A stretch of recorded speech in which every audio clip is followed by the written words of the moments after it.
Olá pessoal, tudo bem com vocês? Aqui é o professor Cláudio Nascimento da Escola de Referência de Ensino Fundamental Creuza Dornelas Câmara. Estamos aqui mais uma vez com vocês para comentar, discutir a nossa história. Então, mais uma vez convido vocês a entrarem na nossa nave da história. Mas antes, gostaria simplesmente de fazer um lembrete.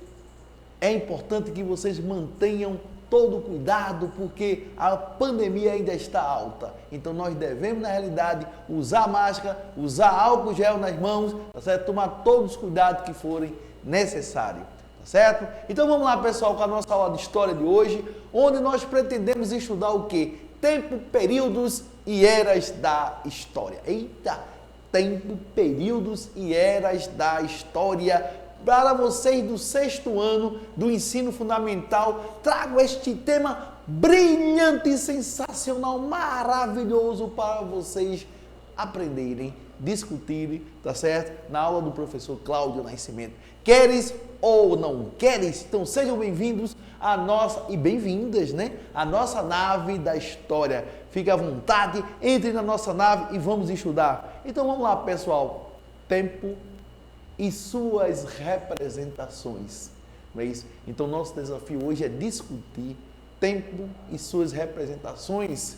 Então, o tempo e a história, não é isso?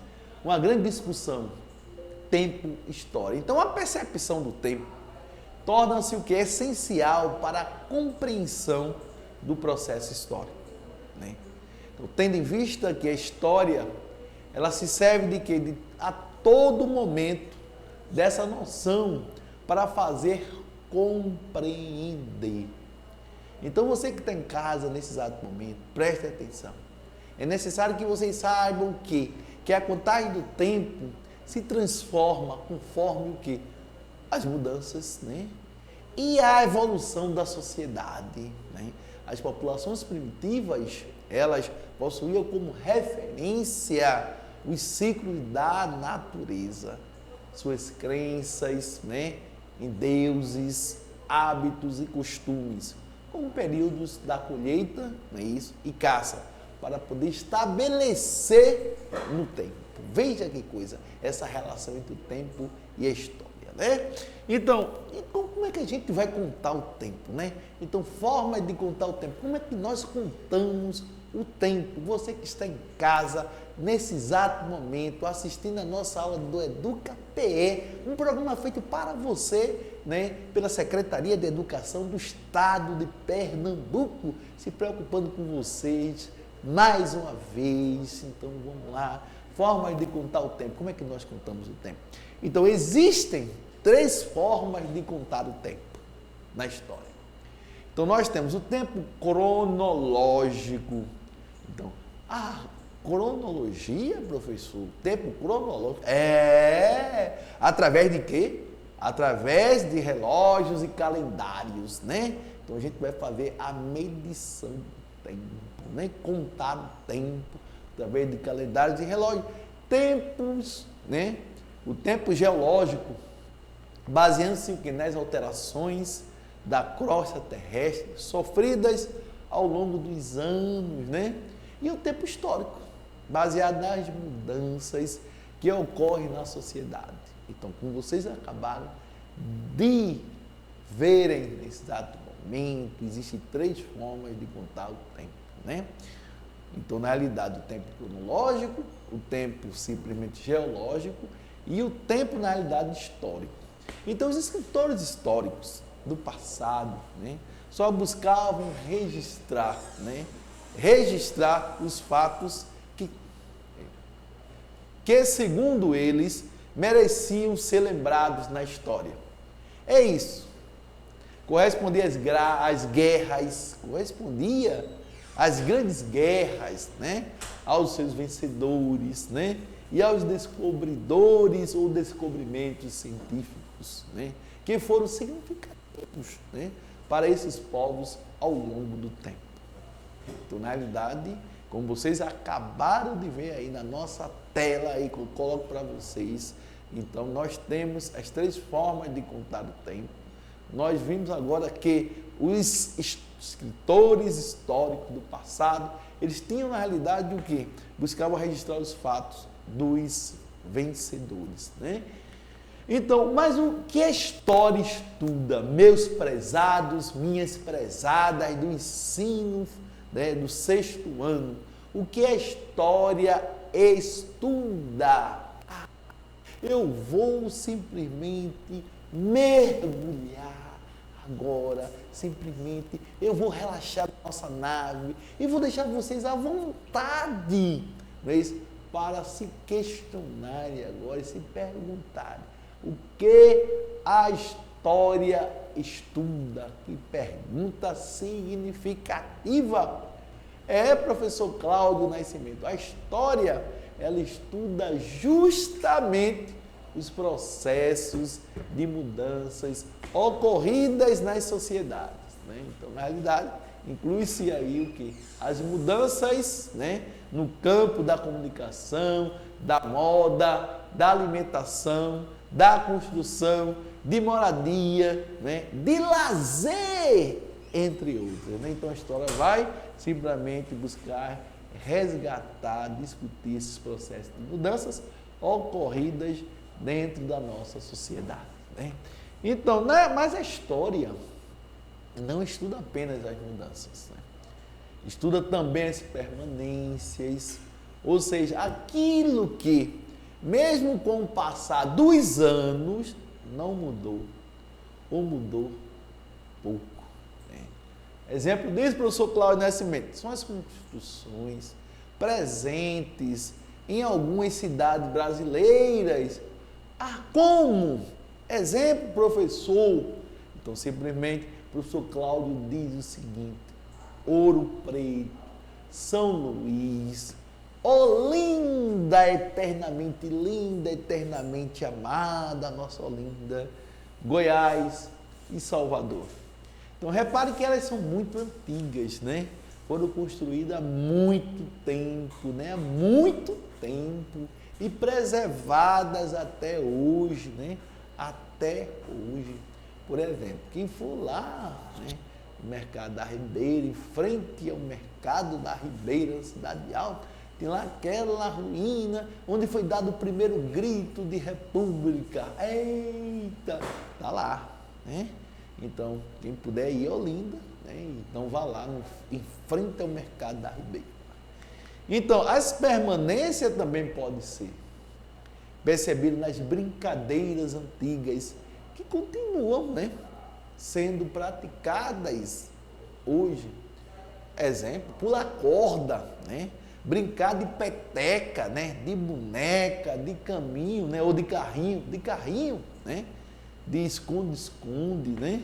E de amarelinha, né? São exemplos de permanência, né? Então, na realidade, as brincadeiras que, na realidade, presente na nossa sociedade, brincadeiras antigas, conservadas, né? Então, quem de vocês não brinca de pular corda, de peteca, de boneca, de carrinho, né? De esconde-esconde, brincadeira saudável, né? Então, vejamos, então a história estuda as mudanças, né? Como eu falei, muito interessante, muito relevante, né?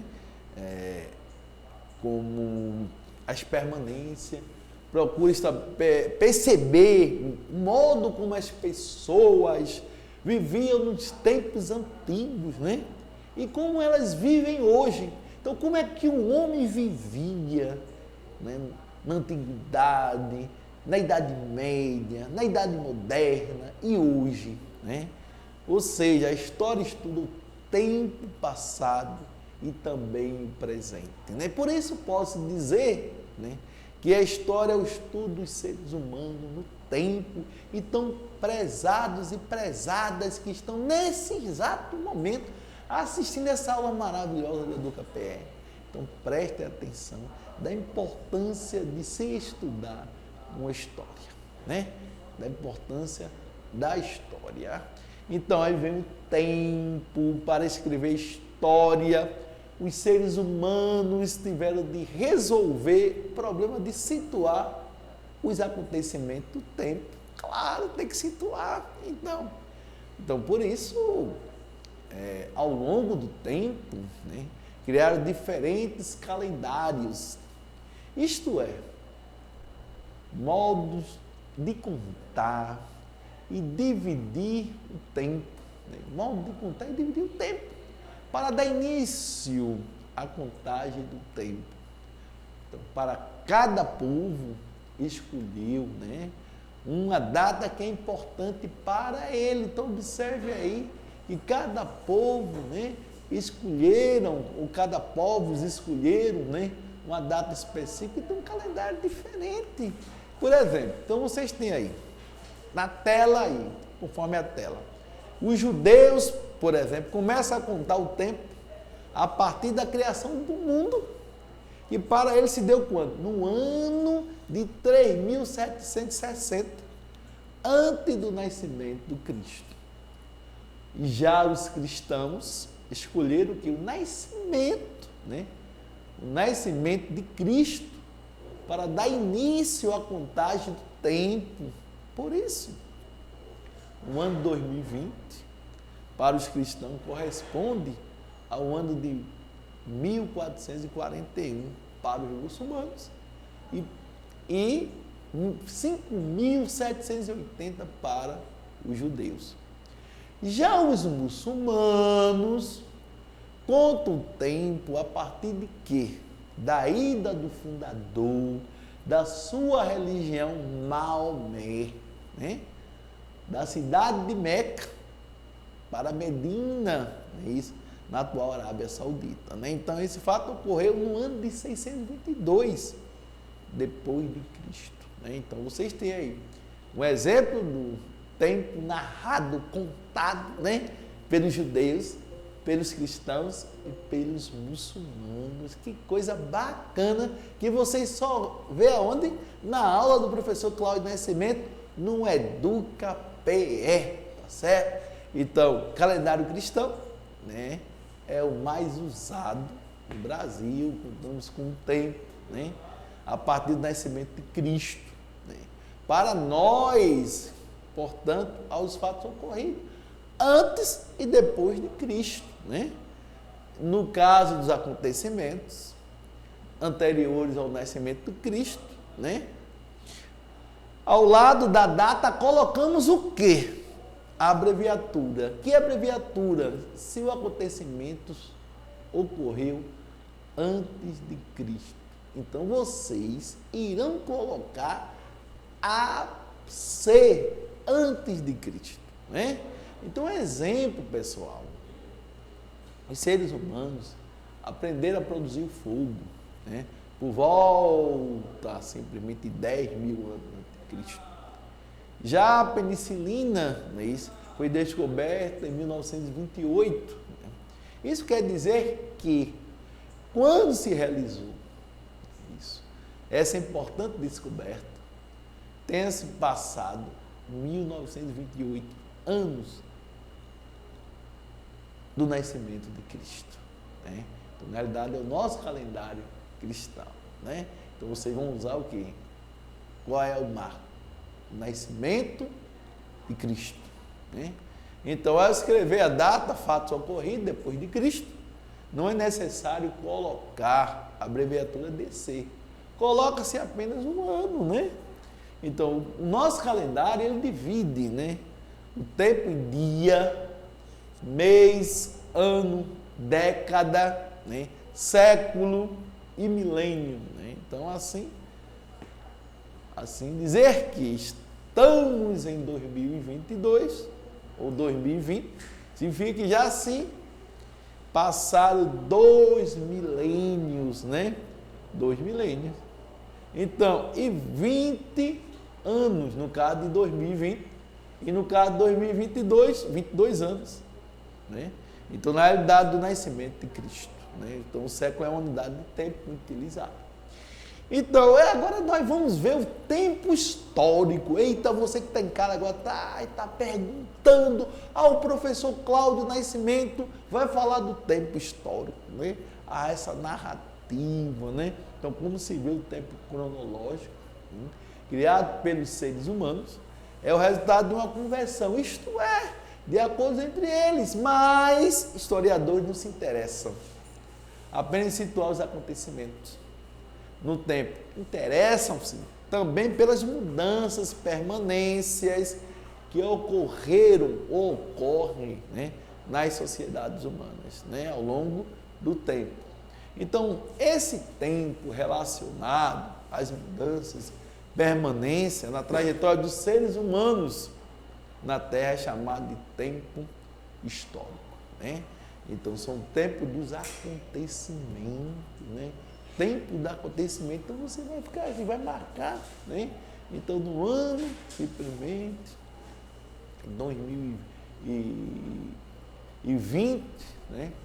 Nós temos, na realidade, aí um surgimento de uma grande pandemia. Então, daqui a 100 anos, vamos lembrar, né? A sociedade vai lembrar desse fato da pandemia do Covid-19 e assim sucessivamente, né? Então, semana, o colega estava colocando, foi assistir um filme, lembrou da grande princesa Diana, né? Então vai se lembrar da data da morte da princesa Diana. Então, tempo histórico e espaço. Então, historiadores, além de se preocuparem em situar as ações humanas no tempo, tem a tarefa de situá-las no espaço. Não se pode conceber um fazer humano, né, separado do lugar onde esse fazer ocorre. Então, o ambiente natural, urbano, as paisagens, as trajetórias, os caminhos, né, por terra, por mar, são necessariamente parte dos acontecimentos históricos, né? Na realidade, você vai ter qual é o espaço, né, onde ocorreu o acontecimento, ou onde aconteceu, né? Então, a relação entre tempo e a história é tema inesgotável, com questões, problemas e, além disso, propostas analíticas, né? Campo de conflitos insolúvel entre os filósofos e historiadores, que pode ser explorado por múltiplos aspectos, cada um deles aparentemente cerrado em si mesmo, dentro de uma prática interrelacionada com todas as outras, né? Então, para os historiadores, um tempo é tanto elemento de articulação, é isso, da narrativa historiográfica, como a vivência civilizacional e pessoal. Então, para cada civilização, cultura, há uma noção de tempo, né, cíclico ou linear, presentificado, né, isso, ou projetado para o futuro. Então, estático ou dinâmico, lento ou acelerado. Então, ponto de partida para a compreensão da relação homem-natureza, homem-sociedade. Isso é importantíssimo. Preste atenção, você que está em casa, não é isso? Nesse exato momento, assim, na nossa aula da Educapenha, que foi feita com carinho para você, tá certo? Então, tempo é palavra de muitos significados, tá certo? E alguns deles empregados como sinônimo de passado, né? Ciclo, duração, era, né? Fases, momento, ou mesmo história, o que contribui para o obscurecimento das discussões teóricas, né, de historiadores sobre ele, né? Então acaba até confundindo o público leitor, né? Então aí vem a questão, uma periodização. Então, para facilitar o estudo da história, os historiadores do século XIX dividiram a longa trajetória humana sobre a Terra em 5 grandes períodos, que estão representados pré-história, né? Conforme vocês estão vendo aí na tela, né? Então, os períodos, né? Pré-história, é isso, Idade Antiga, Idade Média, é isso, Idade Moderna, Idade Contemporânea, que vocês vão ver no livro de história de vocês aí, amiguinhos, não é isso? Vocês vão ver no livro de vocês esse processo. Então, eu trago aí uma referência, o nosso livro de história, né? nós temos aí o bolo João Alfredo, né? Então, na realidade, que é História de Sociedade, né? E de Cidadania, sexto ano, ensino fundamental para vocês. E então, nós ficamos por aqui com a nossa maravilhosa aula de História. Eu espero que eu tenha contribuído, né? Para o conhecimento de vocês nessa brilhante discussão sobre história, tempo, não é? Passado, presente, né? Passado, presente, essa relação da contagem do tempo, como é que nós contamos o tempo, como é que a história é dividida. Então, vocês aprenderam hoje. Ah, professor Cláudio, como a história é dividida? Ah, a história tem a periodização, os 5 grandes momentos da história, né? Pré-história, história antiga, história medieval, moderna e contemporânea. Então, eu convido vocês agora a desembarcarem da nossa nave da história e, novamente, lembrando, manter o cuidado, mantenham o cuidado, porque a pandemia não acabou. Então, precisamos que vocês mantenham o cuidado. Use máscara, use álcool e evite aglomeração. Então, a Secretaria de Educação do Estado de Pernambuco fez essa aula maravilhosa para vocês com o professor Cláudio Nascimento, que aqui se despede e até a próxima. E viva o frevo! Frevo!